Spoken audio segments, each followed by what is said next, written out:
ஜாதகத்தை பொறுத்த வரைக்கும் ஒரு குழந்தை பிறக்கிறது அப்படின்னா அந்த குழந்தை வந்து ஜாதகம் வந்து அந்த குழந்தைக்கு வந்து நம்ம கணிக்கும் போது அந்த குழந்தை பிறக்கக்கூடிய சமயத்துல சந்திரன் வந்து எந்த இடத்துல இருக்காருங்கிறத வச்சு தீர்மானிச்சுதான் ஜாதகத்தை வந்து ஃபுல்லா வந்து உருவாக்குறோம். இதுல வந்து பார்த்தோம் அப்படின்னா நம்ம அந்த 4 சுப கிரகங்கள் சொல்லக்கூடிய, அதாவது குரு, சுக்கிரன், புதன், வளர்பிறை, சந்திரன், இவங்களை வந்து நம்ம மெயினா பார்க்கணும்.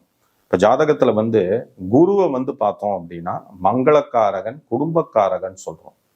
செவ்வாயையும் நம்ம மங்களக்காரகன் சொல்றோம். ஆனா மங்களத்துக்கு அதிபதி யாருன்னு பார்த்தோம் அப்படின்னா மெயின் குரு பகவான் தான். ஏன்னா நம்ம வீட்டுல நடக்கக்கூடிய அனைத்து நல்ல விஷயங்கள், கெட்ட விஷயங்கள், இதை வந்து குரு இருக்கக்கூடிய இடத்தை வச்சுதான் நம்ம தீர்மானிப்போம். ஓகேங்களா? ஆனா மெயினா குருவை ஏன் மங்களக்காரகன் சொல்றோம் அப்படின்னா நம்ம வீட்டுல நடக்கக்கூடிய அனைத்து மங்கள விஷயங்களுக்கும் காரணகர்த்தா யாருன்னு பார்த்தோம்னா குரு தான். குரு ஒருத்தரோட ஜாதகத்துல வந்து ராசி நவாம்சத்துல வலுவா இருக்கார் அப்படின்னா நிச்சயமா நம்ம எழுதி வச்சுக்கலாம், குடும்பம் சம்பந்தமான அனைத்து விஷயங்களும் அவங்களுக்கு எந்த ஒரு தடையும் தாமதமும் இல்லாம நல்லபடியா கிடைச்சிடும்.